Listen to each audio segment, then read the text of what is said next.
maulid nih ya, Mbak. Nah, ada orang kata ini bilang maulid bid'ah, Mbak. Emang apa sih, Mbak, maulid yang dimaksud? Maksudnya terus juga bid'ah itu apaan sih, Mbak? Bid'ah itu kullu muhdatsatin bid'ah, segala sesuatu yang baru yang tidak diajarkan oleh Nabi Muhammad dan juga tidak ada di dalam syariat dan tidak masuk di bawah hukum atau ajaran yang disampaikan oleh Rasul sallallahu alaihi wasallam. Apabila berkenaan tentang syariat. Terus bid'ah itu juga sesuatu yang baru. Enggak setiap sesuatu yang baru itu bid'ah. Tapi bid'ah yang di sini yang berkaitan dengan syariat. Enggak berarti setiap sesuatu enggak ada di zaman Nabi itu bid'ah. Nah, emak lu juga kagak ada di zaman Nabi. Nah, kita juga kagak ada di zaman Nabi. Nah, mobil juga kagak ada di zaman Nabi. Kamera juga enggak ada di zaman Nabi. Apa semuanya bid'ah. Begitu. Hatta diri kita nggak ada di zaman Nabi. Oh, nggak ada di zaman Nabi berarti bid'ah, berarti sesat, berarti di neraka tempatnya. Nggak begitu. Tetapi ini hal-hal yang berkaitan tentang syariat, ya, yang dia buat begitu bertentangan dengan syariatnya Rasulullah Sallallahu Alaihi Wasallam, sesuatu yang tidak dilakukan atau bertentangan dengan apa yang disampaikan oleh Nabi Muhammad Sallallahu Alaihi Wasallam. Dan kalau sesuatu itu nggak dilakukan oleh Nabi, akan tetapi nggak bertentangan dengan syariatnya Nabi Muhammad, justru malah didukung oleh nas-nas syariat, maka nggak ada masalah. Contohnya mushaf Al-Quran yang dibukukan itu nggak ada di zaman Nabi Muhammad, itu baru dilakukan di zamannya Sayyidina Abu Bakar As-Siddiq, dan itu merupakan sesuatu yang bid'ah yang dilakukan di zaman Sayyidina Abu Bakar As-Siddiq radhiyallahu anhu. Musyawarahnya Abu Bakar bersama Sayyidina Umar bin Al-Khattab. Kemudian juga tadinya Sayyidina Umar juga keberatan, tapi setelah dia pikir-pikir mantap, setuju. Akhirnya dilaksanakan deh. Hubungin Sayyidina Zaid bin Thabit yang mengumpulkan wahyu. Tadinya Zaid keberatan, akhirnya syarahallahu sadrahu. Allah Ta'ala lapangkan hatinya hingga dia cocok dan setuju, mantap untuk melakukan apa yang dipikirkan oleh Sayyidina Abu Bakar, Sayyidina Umar bin Al-Khattab, hingga dibukukan daripada Al-Quran tersebut untuk menjaganya dari kemusnahan dan dilupakan oleh orang, begitu, sehingga itu mushaf ada di tangannya Sayyidina Utsman. Kemudian juga beberapa mushaf dibuat, dioper ke pelosok, ke penjuru daerah, ke wilayah, wahakadha, hingga Quran yang kita ada, yang kita punya ini sekarang, dulu nggak ada di zaman Nabi Muhammad, nggak dibukukan, nggak ditulis kayak begini. Dulu tuh Quran adanya di lembaran kulit, beberapa ayat di situ, ada beberapa ayat di di kayu, ada beberapa ayat di kulit pohon, begitu, hingga akhirnya dibukukan yang semacam ini. Dulu juga nggak ada madrasah, nggak ada sekolahan, madrasah pesantren nggak ada. Jadi kalau mau bilang bid'ah, madrasah bid'ah, sekolahan bid'ah. Akan tetapi ini enggak bertentangan dengan syariatnya Rasul sallallahu alaihi wasallam. Bahkan sesuai dan di bawah naungan syariatnya Rasulullah sallallahu alaihi wasallam. Nah, makanya itu bid'ah, enggak semua bid'ah itu sesat. Bid'ah itu dibagi sama ulama, ada menjadi 3 bagian, ada lagi yang bilang menjadi 5 bagian. Ada bid'ah hasanah, ada bid'ah sayyi'ah, ada bid'ah yang baik. Ya, seperti contohnya itu penyusunan Al-Quran, penulisan Al-Quran. Termasuk bid'ah yang baik yang dilakukan oleh sahabat itu adanya sholat tarawih dengan 1 imam di masjid. Itu dilakukan di zaman Sayyidina Umar bin Al-Khattab, disetujui oleh semua para sahabat Rasul sallallahu alaihi wasallam. Kemudian juga azan di dalam Jumat 2 kali, itu pun juga termasuk bid'ah hasanah. Ada beberapa bid'ah hasanah, pendirian pondok pesantren dan lain sebagainya. Ada juga bid'ah sayyi'ah, bid'ah yang jelek, yang bertentangan dengan syariatnya Nabi Muhammad. Apa bid'ah tersebut? Ya, bid'ah tersebut adalah kalau acara kawinan bikin campur laki perempuan, joget-jogetan. Lo apa dulu zaman jahiliyah nggak ada? Ada di zaman jahiliyah. Tapi dilakukan di zaman sekarang, walaupun pernah dilakukan di zaman jahiliyah atau di zaman-zaman tersebut, kalau dilakukan sekarang juga namanya bid'ah sayyi'ah. Walaupun di zaman Nabi juga hal macam begitu juga udah ada. Nah, kalau dilakukan di zaman sekarang juga namanya bid'ah dan mungkar. Jadi sekarang tuh daripada al-maulid, apa sih maulid? Maulid tuh yang diadakan sekarang merayakan maulid Nabi. Makna merayakan maulid Nabi mengungkapkan kegembiraan dengan kelahiran Rasulullah Sallallahu Alaihi Wasallam. Nabi lahir, dia girang. Wajar kayaknya.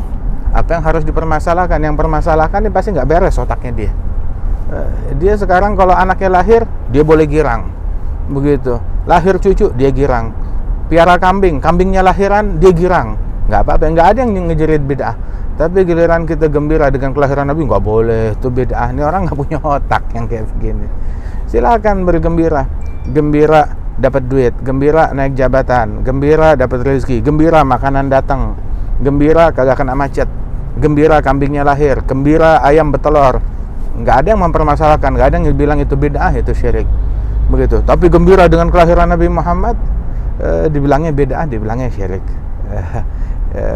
Padahal kita gembira dengan kelahiran anak kita, nggak jadi masalah. Dan sebaik-baiknya yang terlahir ke alam semesta yang patut untuk kita gembirakan, ya kelahirannya Nabi Muhammad Sallallahu Alaihi Wasallam.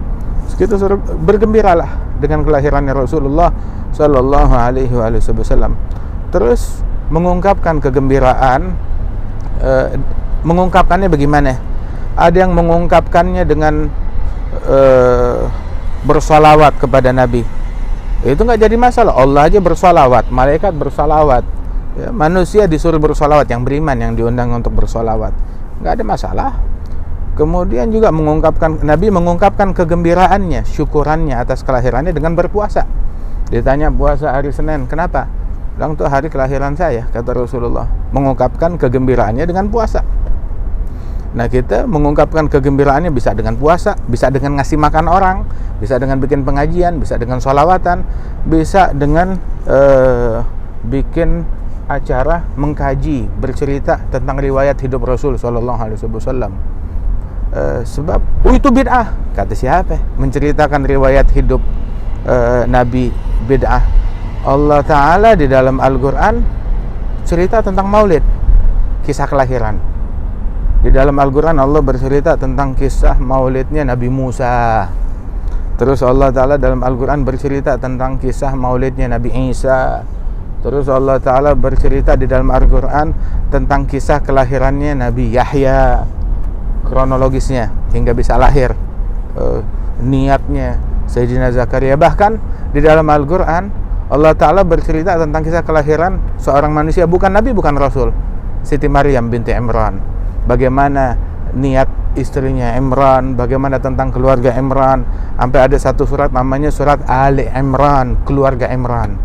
Apa niat mereka, tekad mereka, motivasi mereka pengen punya anak, untuk apa, hingga yang lahir tahu-tahu perempuan. Dikisahkan kisah kelahirannya Siti Maryam, subhanallah. Dan ucapannya ibunda Siti Maryam sebelum Siti Maryam lahir dan ketika atau setelah Siti Maryam lahir. Terus bagaimana Siti Maryam ketika hamil, ketika mau melahirkan Nabi Isa, hingga terlahir Nabi Isa, dan ucapan pertama yang keluar dari mulutnya Nabi Isa, Masya Allah, disebutkan sampai kronologisnya seperti apa oleh Allah Subhanahu. Kisah kelahiran nabi-nabi dan sholihin Allah Ta'ala yang ceritakan di dalam Al-Quran, dan nggak beda, nggak jadi masalah. Dan maulid itu apa sih isinya?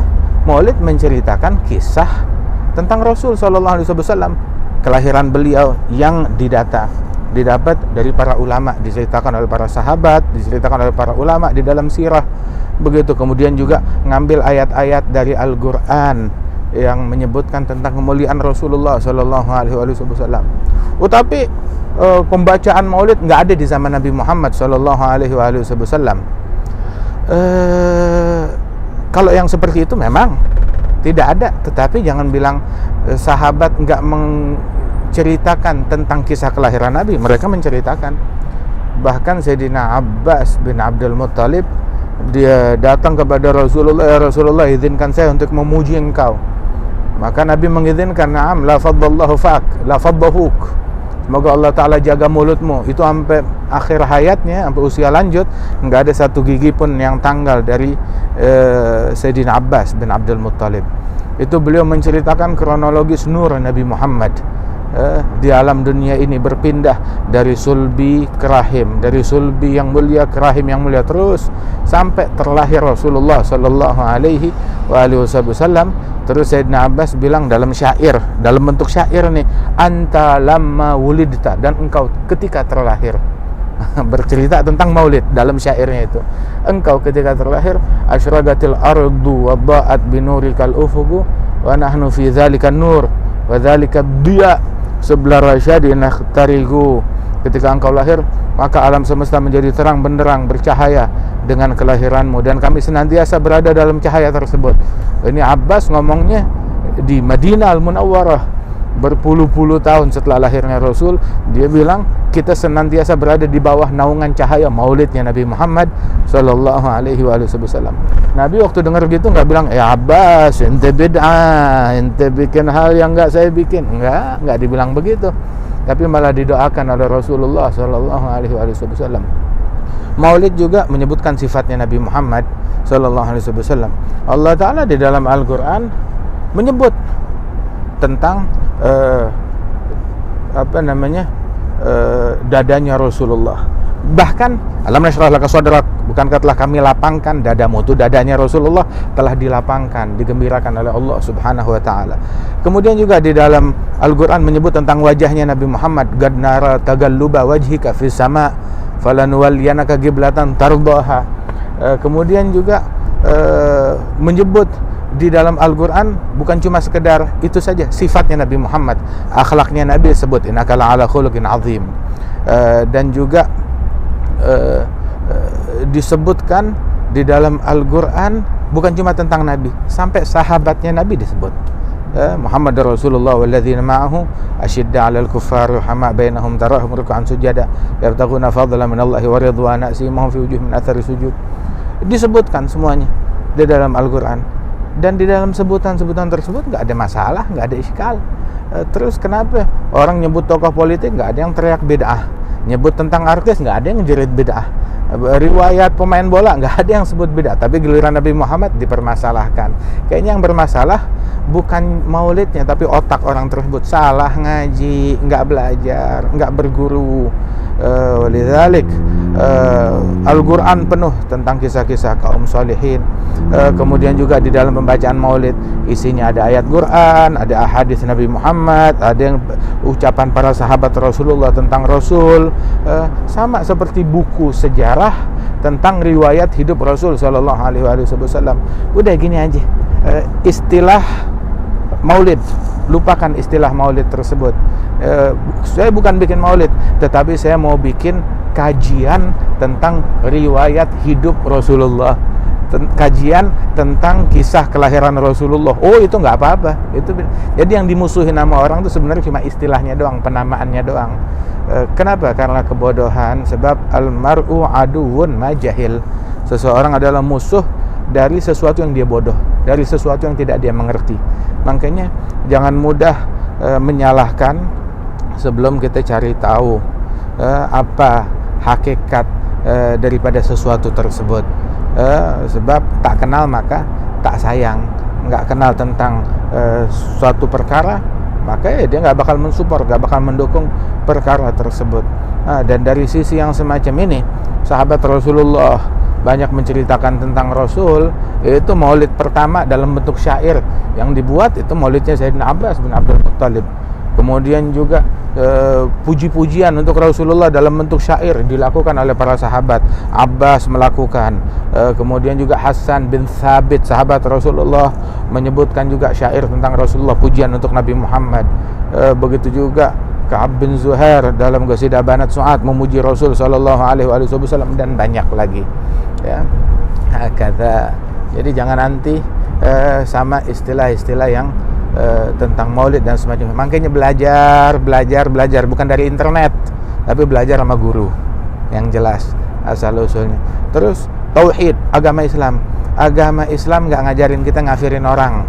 membid'ahkan orang lain adalah bid'ah dan nggak dilakukan oleh Rasulullah. Mengkafirkan, memusyrikkan orang lain, muslim lain, itu adalah perbuatan bid'ah, nggak dilakukan oleh Nabi Muhammad SAW. Kapan Nabi pernah membid'ah-bid'ahkan orang? Hei, kamu bid'ah, kamu bid'ah? Nggak pernah. Jadi ucapan ini adalah bid'ah.